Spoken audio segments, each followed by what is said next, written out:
They sold my house while I was lying in a hospital bed 900 miles away, unable to remember my own name. My brother-in-law forged my signature on the deed 6 weeks before I ever woke up. The notary who stamped it never once verified my identity. My wife signed the closing papers with a smile on her face and a lie already rehearsed for the neighbors. By the time I walked back through my own front door, strangers were unpacking boxes in my living room. Nobody in that family expected me to come home. That was their first mistake. Welcome back to Dad's Cruel Revenge. Grab your snacks, get comfortable, because every villain in this story got exactly what they deserved. Be sure to subscribe and drop a comment. What would you have done in my place? My name is Ethan Marsh. I was 44 years old, a structural engineer who spent half his life inspecting bridges in places most people never heard of. My wife's name was Claire. We had been married for 16 years. We owned a modest colonial house on Birchwood Lane in a quiet Ohio suburb, the kind of street with block parties and 4th of July flags. Claire's brother, Grant Bennett, lived 20 minutes away and never once held a steady job longer than a year. Their mother, Diane, treated Grant like he could do no wrong. I had no idea any of them were capable of what came next. The job that changed everything took me to a remote site in Wyoming, inspecting a bridge collapse near a mountain pass with almost no cell service. I flew out on a small charter plane with 2 colleagues and a pilot. 40 minutes into the flight, the engine failed over dense forest. I remember the pilot shouting. I remember the trees rushing toward the windshield. After that, nothing. I woke 11 days later in a county hospital, my skull fractured, my left leg shattered, and my memory shredded into pieces that refused to fit together. I did not know my own last name. I did not know I had a wife. The hospital had no identification for me. My wallet had been thrown from the wreckage and never recovered. The 2 colleagues on that flight did not survive, and without them, nobody could confirm who I was. I existed as a nameless patient in a rural facility with no visitors and no records. Doctors ran scans, stitched wounds, and waited for memory that came back only in fragments. Claire filed a missing person report within days. Search teams combed the crash site and found wreckage but no 4th body, since I had been thrown clear into a ravine. Weeks passed. Then months. Grant told Claire the search costs were bleeding her dry. He's gone, Claire, he said one night at her kitchen table. You have to start thinking about your own life now. She believed him, because believing him was easier than waiting. Grant did not waste time waiting for a death certificate that legally required 7 years to issue. He wanted the house sold immediately, and he knew exactly how to make that happen. Years earlier, I had signed a limited power of attorney for a single real estate refinancing, a document Claire kept in a filing cabinet in the study. Grant photographed my old signature from that document and practiced it for weeks on scratch paper until his forgery looked convincing enough to fool anyone who was not looking closely. He brought the forged signature to a notary named Carl Doyle, a family friend who owed Grant money from a poker debt years back. I need this notarized today, Grant told Carl, sliding an envelope of cash across the counter along with the papers. Carl barely glanced at the signature page. He stamped the document, signed his own name beneath it, and never once asked me to appear in person, which violated every rule of his profession. Grant then presented the notarized power of attorney to Claire as something I had supposedly arranged before the crash in case anything happened. Claire, grieving and exhausted, did not question the date on the paperwork closely enough to notice it was signed weeks after I had already vanished. She trusted her brother completely. That trust became the weapon they used to take everything I owned. The house went on the market within days of the forged paperwork clearing. A young couple with a newborn baby made an offer almost immediately, drawn to the quiet street and the finished basement I had built with my own hands over 2 summers. Claire signed the closing documents at a title office downtown, using the forged power of attorney as her legal justification for acting on my behalf. Grant stood beside her the entire time, coaching her through every signature, reminding her which lies to tell if anyone asked questions. Tell them he's overseas for work, he whispered. Tell them he trusts you completely. Nobody at the title company asked for further proof. The sale closed in 11 days. The house sold for $340,000. Grant took a finder's fee of $40,000 for supposedly helping manage the paperwork, though he had done nothing but forge a signature and bully his sister into silence. Diane, their mother, took a smaller cut for emotional support, despite spending most of that period telling Claire I had probably run off with someone else entirely. Claire kept the remainder and moved into a rental townhouse across town. Within 2 months, she was seeing a man named Trevor Lang, a divorce attorney she met through a mutual friend. Trevor moved in with her by the 4th month, sleeping in a bed bought with money from a house he had never contributed a single dollar toward. I woke up fully 7 months after the crash, memory returning in a flood one gray February morning when a nurse mentioned the word bridge during rounds. Everything came back at once: my name, my job, my wife, my house on Birchwood Lane. I demanded a phone immediately. The hospital ran my fingerprints through a federal database, since my engineering license required security clearance for infrastructure work, and within hours they confirmed my full identity.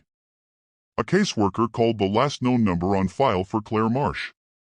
The number had been disconnected weeks earlier, when she switched to a new provider under Trevor's family plan.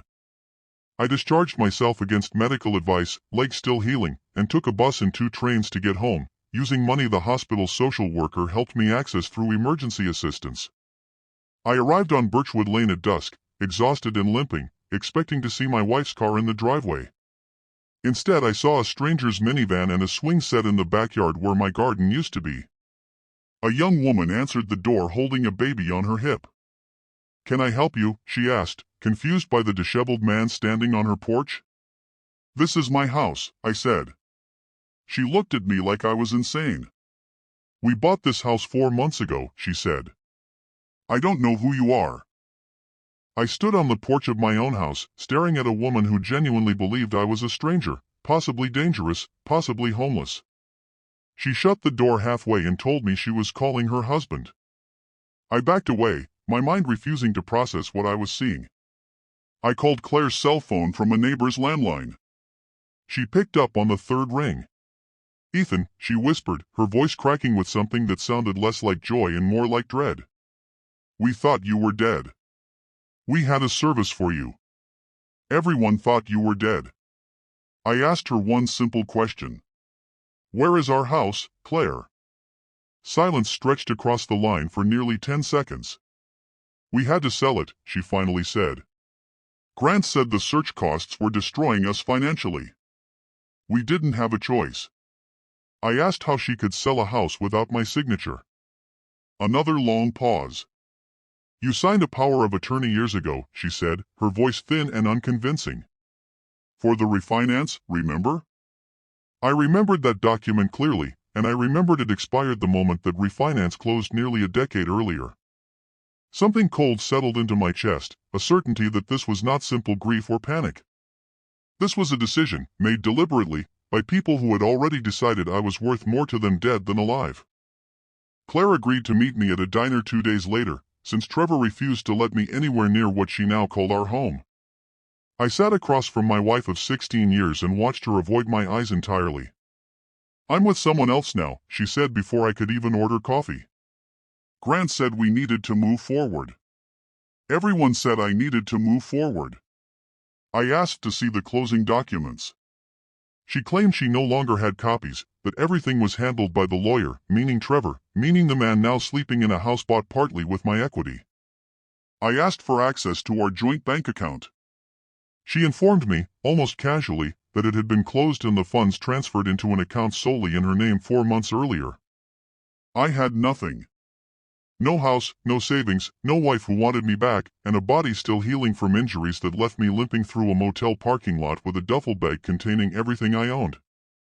I called Diane, hoping a mother might feel some flicker of guilt. Instead, she told me, flatly, maybe if you'd called sooner, none of this would have happened. Grant refused to answer his phone at all. I sat alone in a motel room that first night, staring at a water-stained ceiling, understanding fully that my own family had erased me the moment they decided I was inconvenient. I made a decision that night. I would not beg. I would prove exactly what they had done. I contacted a former colleague named Priya Anand, a forensic document examiner I had worked alongside years earlier on an insurance fraud case involving falsified engineering reports. I explained everything, the crash, the forged power of attorney, the sale. Priya agreed to examine the notarized documents through public county records within days. What she found confirmed everything I suspected. The power of attorney was dated 3 weeks after my plane crash, a date that made it legally impossible for me to have signed it in person, since hospital admission records placed me unconscious in a Wyoming trauma unit at that exact time.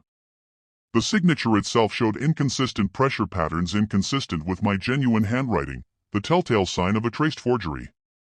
I pulled my hospital admission records, flight manifests, and search and rescue logs, building a folder of dated, time-stamped, undeniable proof that I could not have been anywhere near an Ohio title office when that document was supposedly signed. I contacted Detective Marcus Riley, a family friend from my college years now working financial crimes for the county sheriff's department. He reviewed my folder for less than 15 minutes before looking up at me. "This isn't a misunderstanding, Ethan," he said. "This is forgery, fraud, and possibly conspiracy. I need statements from the notary and your brother-in-law." For the first time since waking up in that hospital bed, I felt something other than grief. I felt the cold, patient satisfaction of a man who finally had the upper hand. Detective Riley moved carefully, building a case strong enough that no defense attorney could dismantle it. He subpoenaed Carl Doyle's notary logbook and discovered Carl had notarized 11 other documents that same month without requiring in-person verification, a pattern of negligence that stripped away any excuse of an honest mistake. Riley interviewed the title company, which admitted they never cross-checked the power of attorney date against any identification records, a compliance failure that would trigger its own separate lawsuit later. Every thread I pulled revealed another layer of carelessness and greed stacked on top of the original forgery. I filed a civil suit simultaneously with the criminal complaint, naming Grant, Claire, and Carl Doyle, seeking to void the sale and recover damages. My attorney, a sharp litigator named Renata Cole, explained that a fraudulently obtained deed could be voided even after a sale closed, meaning the young family living in my former house would need to be compensated by the title insurance company, not left homeless because of Grant's greed. That detail mattered to me. I had no interest in punishing an innocent couple with a newborn baby. My anger belonged entirely to the people who orchestrated this from the beginning. Riley told me the arrests would happen soon, timed carefully so nothing could be destroyed or hidden beforehand. I asked him for one thing only. I wanted to be there when it happened. The arrests happened at Claire and Trevor's engagement party, held in the backyard of the house that used to be mine, string lights hanging from the same oak tree I had planted 12 years earlier. I was not invited, but Detective Riley was, along with 2 uniformed officers who arrived precisely as Trevor raised a toast to new beginnings. I walked through the side gate as the toast ended, and the yard went silent the instant Claire saw my face. "Ethan, you cannot be here," she said, her voice shaking. "Actually," Detective Riley said, stepping forward with a folder in hand, "he has every right to be here. This house was sold using a forged legal document." Grant tried to laugh it off, calling it a misunderstanding in front of the stunned guests, until Riley read the fraud charges aloud and placed him in handcuffs beside the dessert table. Carl Doyle, who had been drinking wine near the patio, went pale and silent when officers approached him next, his notary license already flagged for suspension pending investigation. Claire stood frozen, mascara running, as her own mother whispered, "How could you let this happen?" without a hint of self-awareness about her own complicity. Trevor stood beside his fiancée in stunned silence, realizing the house he was about to move into permanently now belonged to a man standing 20 feet away with nothing left to lose and every legal advantage in the world. The following months unfolded exactly as Detective Riley promised. Grant Bennett pleaded guilty to forgery and fraud rather than face trial, receiving 3 years in state prison along with an order to repay his $40,000 finder's fee in full. Carl Doyle lost his notary commission permanently and was charged as an accomplice, accepting a plea deal that included probation, a criminal record, and the collapse of his small title services business within weeks, since no attorney in the county would refer clients to a disgraced notary. Diane Bennett faced no criminal charges, but the community she had lived in for 30 years learned every detail through local news coverage, and her book club, her church committee, and her bridge group quietly stopped inviting her to anything at all. The civil court voided the fraudulent sale entirely. Title insurance compensated the young family who had unknowingly purchased a stolen property, allowing them to remain in a different, larger home purchased with the settlement, while ownership of the Birchwood Lane house reverted fully back to me. Claire's engagement to Trevor dissolved within 2 weeks of the arrest, once he realized the clean financial history he had proposed to was built entirely on fraud he could be professionally disbarred for touching. She moved back in with Diane, into a house half the size of the one she once threw away, working double shifts at a dental office to pay legal fees from a divorce she never expected to lose everything from. I sold the Birchwood Lane house within a month of reclaiming it, not out of sentiment, but because I refused to walk past a swing set built on ground my family had traded me for. I used the settlement money and the sale proceeds to buy a smaller house 2 towns away, one with no history, no ghosts, and no relatives with a key. Claire finalized our divorce quietly, receiving nothing from the settlement, since the court ruled she had knowingly benefited from a fraudulent transaction. She sent one final message asking if I could ever forgive her. I never replied. Some questions do not deserve an answer. Grant served his sentence and emerged with a felony record that closed every door he tried to open afterward, drifting between temporary jobs no background check would clear him for. Carl Doyle's name became a cautionary example cited in state notary training programs, a stranger's cautionary tale about the cost of a rushed stamp and a favor for a friend. I built a quiet life in my new house, rebuilding slowly, trusting carefully, keeping the people who mattered close and the rest at a permanent distance. I planned every step of that reckoning the same way I once inspected a failing bridge, patiently, precisely, and without a single ounce of mercy for the people who assumed I would never come back to check their work. They buried me before I was dead. I made sure they lived to regret it.